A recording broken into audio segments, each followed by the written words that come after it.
এই লেকচারে আমরা আলোচনা করব প্রজেক্ট ফেজেস। একজন প্রজেক্ট ম্যানেজার যখন নতুন একটা প্রজেক্ট হাতে নেন, তখন তিনি পুরো প্রজেক্টটা একসাথে ম্যানেজ করেন না। লাইক ১ বছর, ২ বছর বা ৫ বছরের একটা প্রজেক্ট একবারে উনি পুরোটা ম্যানেজ করা শুরু করছেন, সেটা করেন না। উনি যেটা করেন, ধরেন এটা হচ্ছে একটা প্রজেক্টের শুরু থেকে শেষ পর্যন্ত, হ্যাঁ?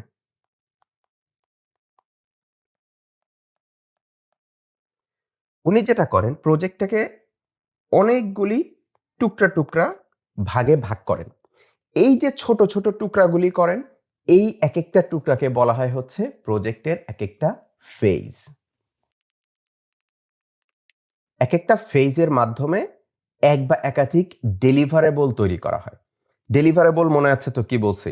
ডেলিভারেবল হচ্ছে যে ফাইনাল যেই জিনিসটা আপনি প্রজেক্টের যিনি স্পন্সর বা ক্লায়েন্ট তাকে যে আপনি দিবেন সেটাকে বলা হচ্ছে কি? ডেলিভারেবল। লাইক আপনি যখন ফুড ডেলিভারি অর্ডার দেন তখন কি হয়? কোন জিনিসটা ডেলিভারি দেয়া হয়? ফুডটা। এটা হচ্ছে ডেলিভারেবল। সো একেকটা ফেজের শেষে একটা করে এক বা একাধিক ডেলিভারেবল আসে।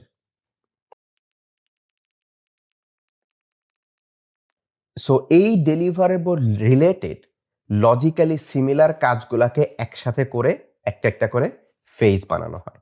যেমন সহজ উদাহরণ হচ্ছে বিল্ডিং বানানোর প্রজেক্ট। একটা বিল্ডিং বানানোর প্রজেক্টে ধরেন কি, কি ফেজেস আছে? ধরেন ফিজিবিলিটি, ডিজাইন,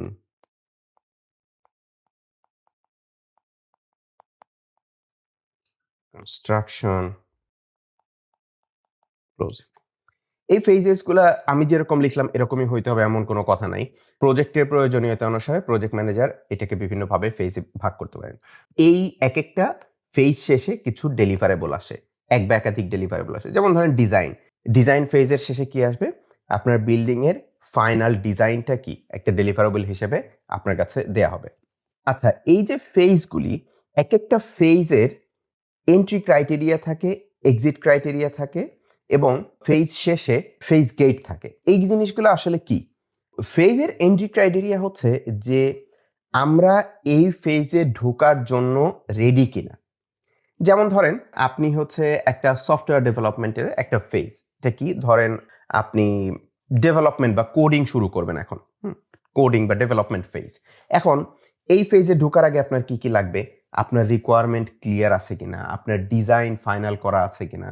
আপনার এই কোডিংগুলি করার জন্য যেসব প্রোগ্রামার দরকার তারা কি রেডি আছে কিনা? এটা কি? এটা হচ্ছে যে ফেজের এন্ট্রি ক্রাইটেরিয়া।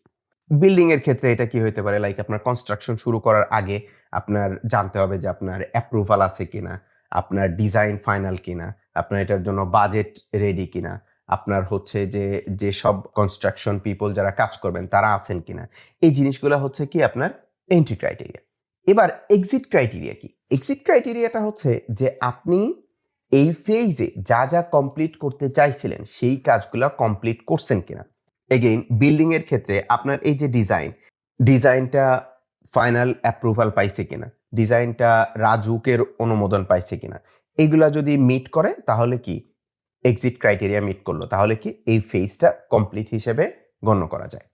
এখন ফেজ গেট হচ্ছে যে এক একটা ফেজের শেষে গিয়ে প্রজেক্টের যারা সিনিয়র ডিসিশন মেকার থাকেন, যেমন ধরেন প্রজেক্টের স্পন্সর বা ক্লায়েন্ট বা অন্যান্য যারা স্ট্রং স্টেক হোল্ডার আছেন, তারা মিলে বসে ডিসিশন নেন যে আমরা কি এই প্রজেক্ট নিয়ে সামনের দিকে আর আগাবো নাকি আগাবো না। হইতে পারে যে হ্যাঁ আমরা সবকিছু ঠিকঠাক আছে, নেক্সট ফেজে চলে যাই। আবার এমন হইতে পারে যে বলতেছেন যে না আমরা প্রজেক্ট ক্যান্সেল করে দিব। কিরকম? যেমন ধরেন একটা আইডিয়া নিয়ে কাজ শুরু হয়েছিল, প্রজেক্ট শুরু হয়েছিল, কিন্তু মাঝপথে আইসা দেখা গেল যে না এই আইডিয়াটা আসলে আউটডেটেড, এই আইডিয়াটা মার্কেটে খাবে না। তাহলে এখন শুধু শুধু এই প্রজেক্ট তো কমপ্লিট করার কোনো মানে নেই। টাকা এমনিতে যা লস হয়েছে তা তো হয়েছেই, এখন বাকি টাকা তো লস করার দরকার নেই। তখন কি হয়? প্রজেক্টটা ক্যান্সেল হয়ে যায়। আবার অনেক ক্ষেত্রে বলা হয় কি যে না আমরা আগের যে ফেজটা করছি এই ফেজটা আমরা আবার রিপিট করব বা মডিফাই করব। এই ডিসিশনগুলো নেওয়া হয় ফেজ গেটে। এখন আপনি প্রশ্ন করতে পারেন যে ভাই ফেজ কি বুঝলাম, কিন্তু আসলে যে একটা প্রজেক্টকে টুকরা টুকরা করা হয় এটি কেন করা হয়? শুধুই কি সহজে ম্যানেজ করার জন্য? হ্যাঁ, এটা একটা রিজন, বাট এর বাইরে আরো অনেকগুলি কারণ আছে যে কারণগুলিতে প্রজেক্টকে ফেজে যে ভাগ করা হয়। এর মধ্যে কিছু কারণ হচ্ছে এরকম, একটা হচ্ছে যেমন ধরেন আপনি বেটার কন্ট্রোল আসে। কিরকম? যে আপনি ধরেন কনস্ট্রাকশন শুরু করার আগে আপনার ডিজাইনটা ফাইনালি অ্যাপ্রুভ হইছে কিনা এটা আপনি নিশ্চিত করে তারপরে আপনি কনস্ট্রাকশনে যান। সরাসরি মানে ডিজাইন অ্যাপ্রুভ না হয়ে কনস্ট্রাকশন যদি শুরু হয়, পরে ডিজাইনে যদি চেঞ্জ হয়, তাহলে কি কনস্ট্রাকশন আবার আপনাকে ভাঙতে হবে। এজন্য আপনার বেটার কন্ট্রোলটা থাকে যখন আপনি ফেজ করে আলাদা আলাদা করে ফেলেন। এরপরে হচ্ছে কি রিডিউস রিস্ক। যেমন ধরেন আপনার বিল্ডিং এর ফাউন্ডেশন হচ্ছে একটা ফেজ। এখন ফাউন্ডেশনে একটা প্রবলেম আছে। এইটা যদি আপনি ফেজের শেষেই ধরে ফেলেন তাহলে আপনি এটা ঠিক করে বাকি কাজটা করবেন। কিন্তু আপনি চিন্তা করেন যে আপনার পুরো বিল্ডিং শেষ হওয়ার পরে গিয়ে আপনি বুঝতে পারলেন যে আপনার বিল্ডিং এর ফাউন্ডেশনে একটা প্রবলেম আছে। তখন আপনার এটা যদি ঠিক করতে হয় তাহলে হয়তো পুরো বিল্ডিং ভাঙা লাগতে পারে। সো ফেজ থাকার ফলে আপনি এই রিস্কটা কি করেন? মিনিমাইজ করতে পারেন। এছাড়া ফেজ গেটের মাধ্যমে আপনার স্ট্র্যাটেজিক যে বিজনেস অ্যালাইনমেন্ট এটা নিশ্চিত করা যায়। যেমন ধরেন আপনি একটা সাইবার সিকিউরিটি কন্ট্রোল ইমপ্লিমেন্ট করতেছেন, এটা হচ্ছে আপনার কি প্রজেক্ট। এখন সাইবার সিকিউরিটি কন্ট্রোল ইমপ্লিমেন্ট করতে গিয়ে আপনি দেখতেছেন যে আপনার এটার ইম্প্যাক্টটা এমন হইতেছে যে আপনার বিজনেসের উপরে ইম্প্যাক্ট করতেছে। আপনার যেই টেকনোলজি টুলসগুলো ছিল লাইক সফটওয়্যারগুলো ছিল এগুলো স্লো হয়ে যাইতেছে।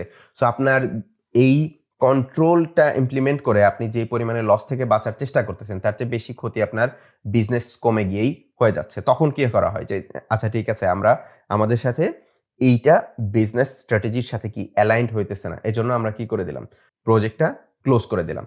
অথবা এটাকে আমরা চেঞ্জ করব যে কিভাবে সামনের দিকে অগ্রসর হইলে আমাদের বিজনেসের যে স্ট্র্যাটেজি অর্গানাইজেশনালের যে আলটিমেট গোল সেটা কি মিট করার ক্ষেত্রে হেল্প করা। এছাড়া রিসোর্স ম্যানেজমেন্টে হেল্প করে।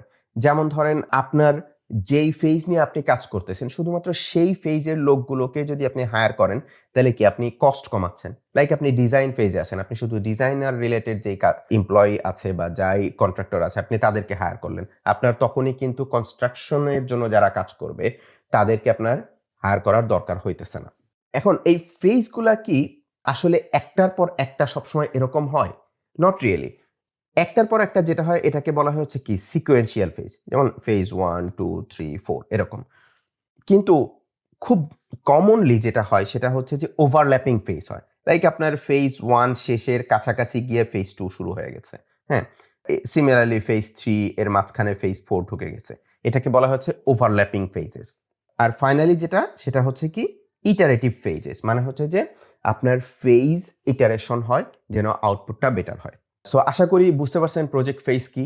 সামারাইজ করি ব্রিফলি যে পুরো একটা প্রজেক্টকে সচরাচর একসাথে ম্যানেজ করা হয় না, এটাকে ভেঙে ভেঙে টুকরা টুকরা করে ম্যানেজ করা হয়।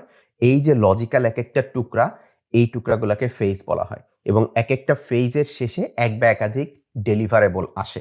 প্রত্যেকটা ফেজের এন্ট্রি ক্রাইটেরিয়া থাকে যে যেগুলা মিট না করে ফেজ শুরু করা যায় না, এক্সিট ক্রাইটেরিয়া থাকে যেগুলা মিট না করলে ফেজ কমপ্লিট করা যায় না। এরপরে হচ্ছে যে ফেজ গেট থাকে, ফেজ গেট সচরাচর ফেজের শেষে থাকে, অনেক সময় ফেজের শুরুতেও আসতে পারে, যেইখানে ডিসিশন নেওয়া হয়েছে যে আমরা এই প্রজেক্টটা সামনের দিকে কন্টিনিউ করব কি করব না। প্রজেক্ট ফেজেসের যে উপকারিতা সেগুলো হচ্ছে যে এটার ফলে রিস্ক কমে যায়, আপনি খুব সহজে প্রজেক্টটা ম্যানেজ করতে পারেন, খরচ কমে যায়, আপনার বিজনেসের সাথে মোর স্ট্র্যাটেজিক্যালি অ্যালাইনড ওয়েতে আপনি প্রজেক্ট ম্যানেজ করতে পারেন। সো আশা করি বুঝতে পারছেন। তারপরে যদি প্রশ্ন থাকে আপনি আমাকে জানাবেন, আমি উত্তর দেওয়ার চেষ্টা করব। Thank you.